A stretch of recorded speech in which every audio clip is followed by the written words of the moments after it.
Welcome back to our channel. Today, we're diving into a quick and helpful tip on how to mark a chat as unread in Gmail using your PC, especially with the latest updates. If you've ever had an important email slip through the cracks, this feature is a lifesaver. Let's get started. First, open your web browser and head over to gmail.com. Make sure you log into your account if you haven't already.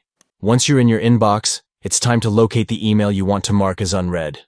Spend a moment to scroll through your messages and find that specific chat that you want to flag. Now that you've found the email, hover your cursor over it. You'll see a few options appear as you move the cursor, making it easy to select the right action. Next, right-click on the email. This will bring up a menu with several choices. Don't worry. We're just a step away from marking it as unread. Now that you've found the email, hover your cursor over it. You'll see a few options appear as you move the cursor, making it easy to select the right action.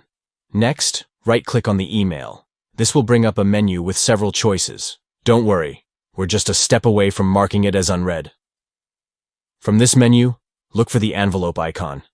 It usually represents the option to mark your email as unread. Once you see it, simply click on that envelope icon. And just like that, your chat is now marked as unread. This handy feature ensures you won't miss any important conversations and can help keep your inbox organized. That's it for today's tip. If you found this video helpful, don't forget to give it a thumbs up and subscribe for more useful Gmail tricks. Thanks for watching and happy emailing.